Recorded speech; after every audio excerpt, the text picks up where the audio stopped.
Federal Building, Lower Manhattan, January 28, 1975.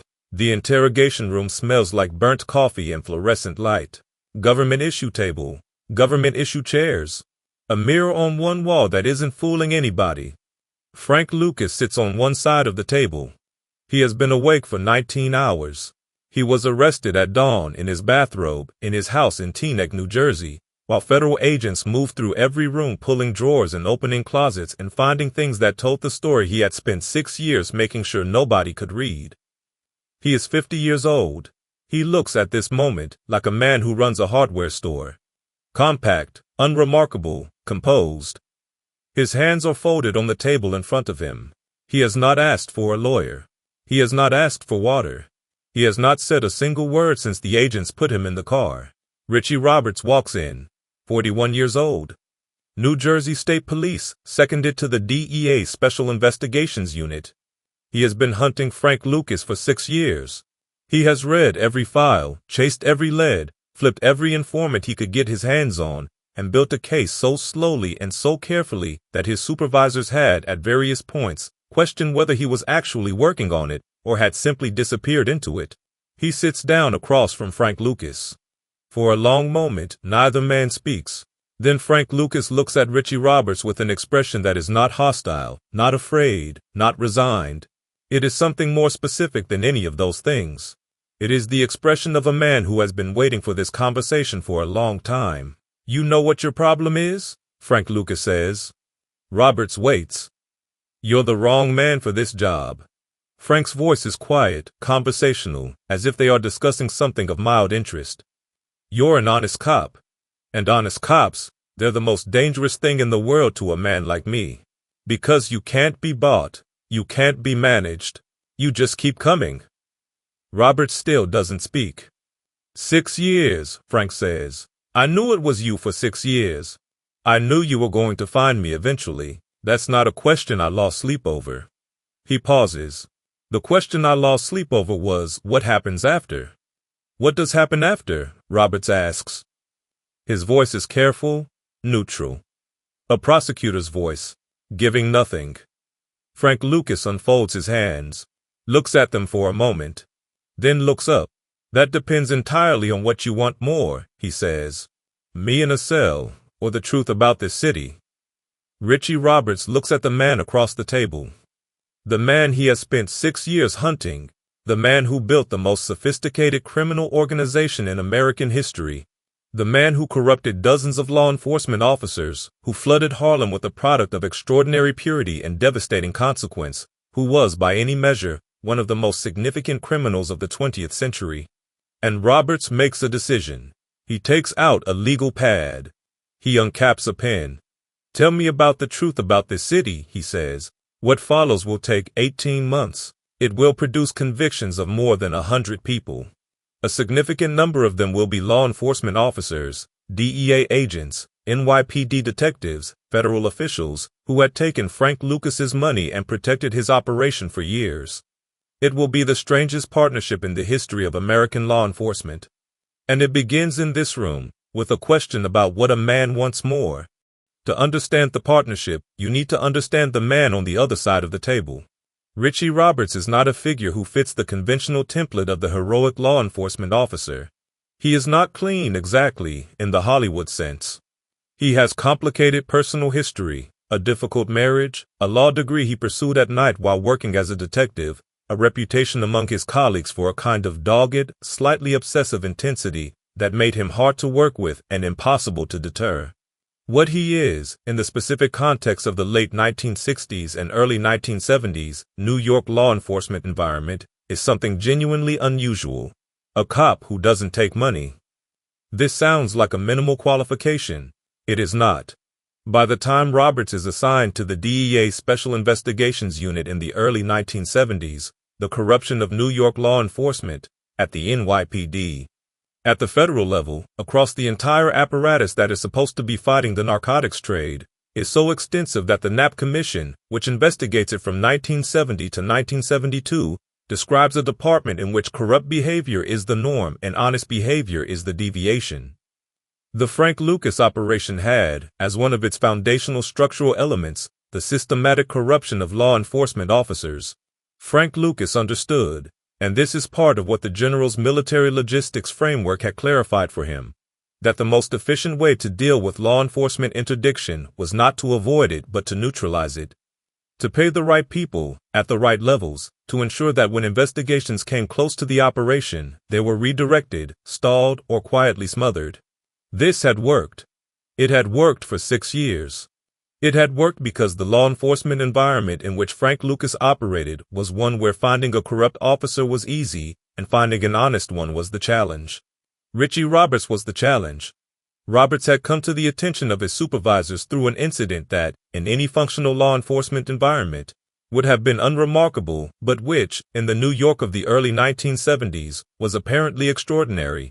He and his partner had recovered close to $1 million in cash during a drug investigation and turned all of it in. Every dollar, documented, receipted, logged. His colleagues, by various accounts, treated this as evidence of either mental illness or deeply misguided careerism. Several of them stopped speaking to him. The message was clear. In a world where everyone understood that certain kinds of money were shared, a man who didn't share was a problem. He broke a system. He violated a code. Roberts didn't appear to care. He was, by temperament, a man who found the code less interesting than the case. When he was assigned to investigate what the DEA was beginning to identify as a major heroin distribution operation in the northeastern United States, the operation that was putting extraordinarily pure product on the streets of Harlem, Newark, Baltimore, and beyond, Roberts brought to it the same qualities that had made him unpopular with his colleagues: methodical persistence, indifference to institutional pressure, and an unwillingness to conclude that a case was too difficult or too politically complicated to pursue. He also brought something more specific: an ability to understand and to some extent to appreciate the organizational intelligence of the adversary he was pursuing. Roberts has described in various interviews and accounts the experience of reconstructing Frank Lucas's operation as something that produced, alongside the professional satisfaction of investigative progress, a kind of involuntary admiration. What he was looking at was not, he understood, a conventional criminal enterprise. It was something more sophisticated, something that demanded to be understood on its own terms. This quality, the capacity to understand an adversary rather than simply demonize him, would prove crucial to what happened in the interrogation room in January 1975. Frank Lucas knew about Richie Roberts before Roberts had assembled enough evidence to justify a formal investigation. This is one of the things Frank Lucas has been most consistent about in his public accounts of the period. He was aware, from relatively early in Roberts's investigation, that there was an investigator pursuing his operation who was different from the others, who couldn't be bought, couldn't be managed, couldn't be redirected through the network of corrupted officials that deflected most law enforcement attention. The information came through the same channels that provided Frank Lucas with most of his intelligence about law enforcement activity: the network of people inside the system, officers, clerks, administrators, informants at various levels, whose loyalty had been purchased or cultivated. This network was, in its way, another application of the military compartmentalization principle. Different people provided different pieces of information. No single source knew the whole picture. Frank Lucas assembled the picture. What the picture showed him, over time, was a specific profile. An investigator who had turned down money, not once but consistently, across multiple approaches. An investigator whose cases did not develop the strange investigative gaps and redirections that characterize cases being managed by officers on the take. An investigator who kept coming, kept building, kept accumulating evidence with the specific, unfashionable patience of a man who believed he was going to get there eventually. Frank Lucas's response to this information is instructive. He did not attempt to have Roberts killed. This is worth noting, because the reflexive criminal response to an investigator who can't be bought is often to consider whether he can be removed by other means. Frank Lucas chose not to go this route. The reasons are partially practical. Killing a federal law enforcement officer triggers a response that is qualitatively different from the routine investigative pressure Frank was managing. It collapses the careful balance of corruption and management that kept his operation running.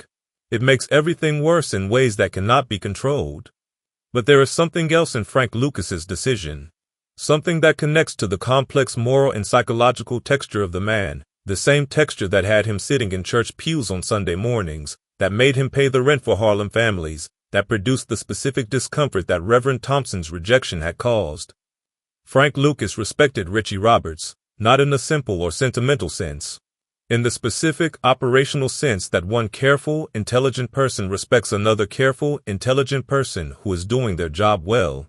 Roberts was playing the same game Frank Lucas was playing, the game of building and maintaining a complex operational picture from fragmentary and often unreliable information, and he was playing it honestly and skillfully. In a life largely populated by people who were corrupt, compromised, or operating out of fear, Richie Roberts was something Frank Lucas had encountered rarely, a man doing exactly what he said he was doing, for exactly the reasons he said he was doing it. There is a particular kind of respect that runs between serious adversaries. It is not friendship. It is not admiration in any warm sense. It is the recognition, between two people who understand the difficulty of what the other is doing, that the other is doing it well. Frank Lucas watched Roberts come for 6 years. And as he watched, he was doing something that would only become clear after the arrest. He was preparing, not to run, not to disappear, not to destroy evidence or activate some contingency plan that would require Roberts to start over. He was preparing for the conversation he knew was coming. The conventional arc of the major criminal case ends with the arrest. The hunter gets the hunted. The investigation concludes. The prosecution begins. The criminal is convicted, sentenced, imprisoned. Justice is served. Everyone goes home. The Frank Lucas case did not follow this arc. What happened in the interrogation room in January 1975, and in the 18 months of meetings that followed, was something that had almost no precedent in American law enforcement. A major criminal cooperating not to minimize his own exposure, though that was certainly part of it, but to expose something larger. Something that Frank Lucas had concluded mattered more, in some fundamental way, than the protection of his own operation. The corruption. Frank Lucas had built his empire on a foundation of corrupted law enforcement. He had paid officers at every level. He had purchased protection from investigation, from prosecution, from the full weight of the law that was theoretically deployed against operations like his. This corruption was not incidental to his operation. It was structural. It was one of the reasons the operation had lasted 6 years against the sustained attention of the DAA. And Frank Lucas, somewhere in those 6 years of watching Richie Roberts come for him, had developed a specific feeling about what the corruption represented. It is not easy to characterize this feeling with precision, because Frank Lucas is not a man who readily provides precise emotional characterizations. But across the various accounts, his own statements, the accounts of people who were present in the meetings with Roberts' own descriptions of the cooperation, a picture emerges. Frank Lucas was angry about the corruption. Not angry that it existed, he had created it, maintained it, paid for it. Angry about what it meant. Angry that the officers who took his money were, in their way, worse than he was. He had built something, a supply chain, a distribution network, an organizational structure, that required corruption to survive. They had sold something they were supposed to protect. He had bought compromised officers. They had agreed to be bought. Frank Lucas has said, in various formulations, that he felt the officers who took his money were the real criminals. This is, obviously, a self-serving formulation. The major drug trafficker arguing that the cops he corrupted are more culpable than he is. It does not survive serious ethical scrutiny. But it points to something real in Frank Lucas's psychology. Something about the specific transgression represented by law enforcement corruption that struck him as categorically worse than what he was doing. He was a criminal. He had always been a criminal. He had never represented himself as anything other than a criminal. The officers who took his money had represented themselves as something else, had taken an oath, worn a badge, exercised authority over communities who trusted them to use that authority in their interest, and had sold all of it. Whatever the psychological origins of this feeling, its operational consequence was clear. Frank Lucas cooperated. He cooperated with a specificity and a thoroughness that Roberts, who had spent 6 years trying to understand Frank Lucas's organization, found extraordinary. Frank Lucas knew things. He knew names, dates, amounts, mechanisms. He knew which officers had been paid, what they had been paid for, how the arrangements had been structured and maintained. He knew the corruption with the same organizational precision he brought to everything else. Roberts and Lucas met regularly over 18 months. In a federal facility, under arrangements that were carefully managed to protect both the cooperation and the cooperator. They sat across tables, and Frank Lucas talked, and Roberts listened and asked questions, and the picture of the corruption, the extent of it, the depth of it, the specific individuals involved emerged. More than 100 convictions resulted from the cooperation. A significant proportion of those convicted were law enforcement officers, DEA agents, NYPD detectives, federal officials at various levels, people who had used the authority of their positions to protect Frank Lucas's operation in exchange for money. It was the largest law enforcement corruption prosecution in the history of New York, and it was built on the testimony of the man the corrupted officers had been protecting. The Frank Lucas-Richie Roberts partnership is one of the most morally complex relationships in the history of American law enforcement.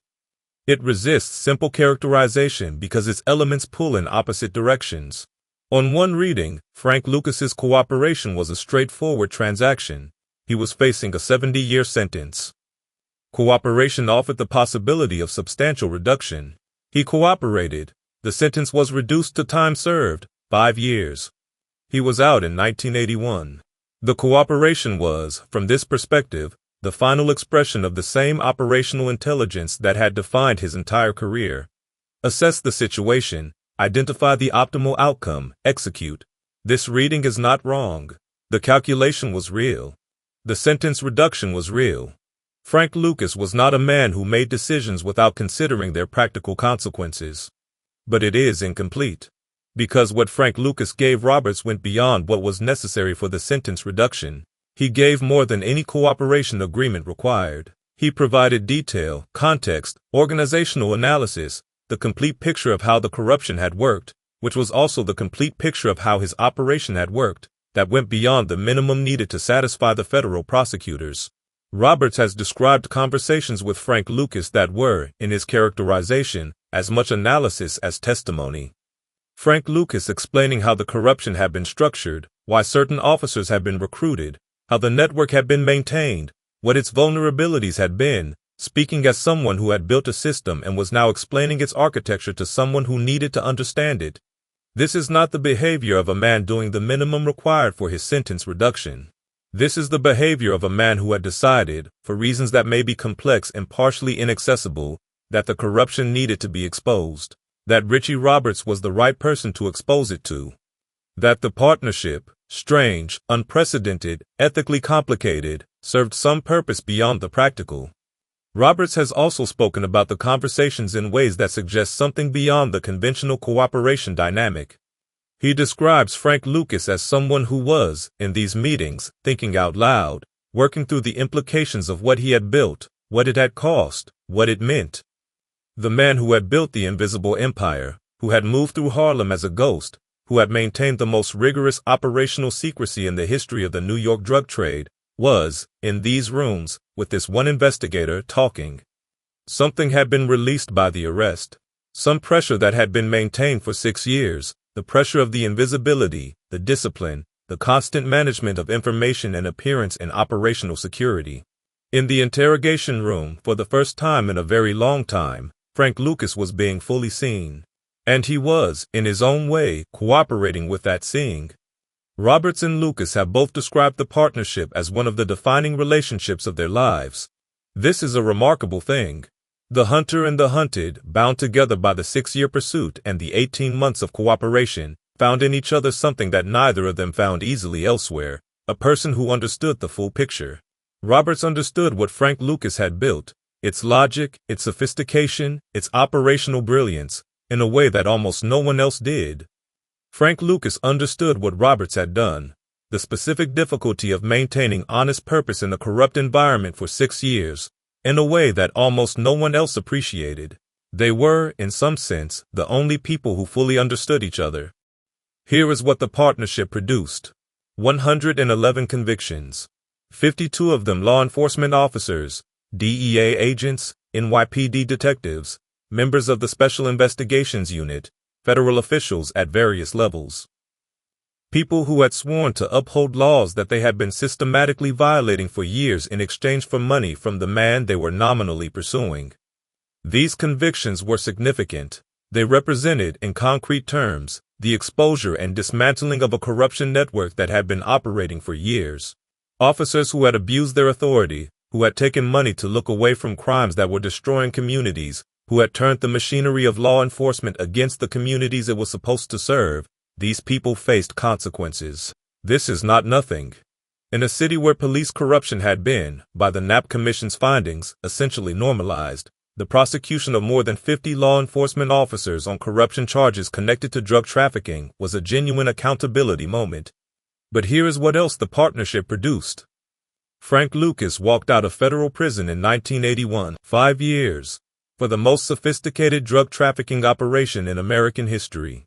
For an empire that, at its peak, moved an estimated $1 million of heroin per day through American cities. For years of flooding Harlem and Newark and Baltimore and beyond, with a product of devastating purity. 5 years. The people who died from blue magic served life sentences. The people destroyed by addiction served their own sentences, measured not in years in a cell, but in years of dependency, diminishment, family destruction. The children born to addicted mothers served sentences they had done nothing to deserve. Frank Lucas's cooperation was valuable. The corruption prosecutions were meaningful. The sentence reduction was, from the federal prosecutor's perspective, a fair exchange for what Lucas provided. Whether it was just, whether 5 years is the right accounting for what Frank Lucas did, is a question that the families of the dead, the communities that absorbed the devastation, were not asked. Justice, in the American legal system, is a transaction. Value is exchanged. Cooperation is compensated. The mathematics of the exchange are worked out by lawyers in rooms. The people who paid the actual cost of the crime are not party to the negotiation. Richie Roberts understood this, and the account suggested troubled him. He pursued the case because he believed in what he was doing, believed that exposing corruption, holding law enforcement accountable, bringing the full picture into the light, was genuinely important work. He was not naive about what the cooperation agreement meant for Frank Lucas's sentence, but he has also spoken, in various accounts, about the incompleteness of justice, about the gap between what the legal process could achieve and what the full reckoning for what had happened would have required. The corruption prosecutions were one form of justice. The 50-odd officers who faced consequences represented a real accountability, but the community that had been so poisoned by a criminal empire protected by corrupt officials, that community received, as its portion of the settlement, the knowledge that the officers who had taken money were in prison. It was something. It was not enough. It is never enough. Richie Roberts became a lawyer after the Frank Lucas case. He practiced criminal defense law. He represented, among others, Frank Lucas, helping him navigate subsequent legal difficulties after Lucas returned to dealing and was arrested again in the mid-1980s. The hunter became the defender of the hunted. This is either a profound statement about the complexity of human relationships or a troubling example of a law enforcement officer whose relationship with a major criminal crossed lines that shouldn't be crossed. It is probably, honestly, both. Roberts has described his relationship with Frank Lucas in terms that emphasize the human complexity, the genuine respect between two capable men who understood each other, while acknowledging the ethical complications. He does not pretend the relationship is clean. He describes it as one of the most important relationships of his life, without claiming that importance makes it simple. Frank Lucas, in his later years, has spoken about Roberts with a consistency that suggests something genuine, not the performed loyalty of a man maintaining a useful relationship, something more like the specific gratitude, complicated, not sentimentalized, of someone who was treated with honesty by a person who had every reason not to bother. Roberts saw Frank Lucas fully, without illusion, without the simplifications that the mythology tends toward. He understood what Frank Lucas had built, what it cost, what it meant, and he brought that full understanding to the 6-year hunt and the 18-month partnership. Frank Lucas, who had spent his entire career making sure nobody saw him clearly, was seen clearly by Richie Roberts. And then, in the interrogation room in January 1975, he talked. The man who had built his empire on silence and invisibility sat across the table from the one man who had been honest enough to find him, and talked. For 18 months. Because, in the end, there is something in even the most disciplined, most guarded, most operationally secured human being that wants to be understood. That wants someone to see the whole picture, not just the criminal, not just the strategist, not just the community provider or the community destroyer, but all of it simultaneously, the full complexity. Richie Roberts was willing to see the full complexity. That, in the end, is why Frank Lucas talked to him. Not just because of the sentence reduction, because Roberts was the first person in Frank Lucas's life who was both willing and equipped to understand everything. And understanding, even in that room, even under those circumstances, was something. After 50 years of making sure nobody saw him, Frank Lucas sat down with the one honest cop in New York City and let himself be seen.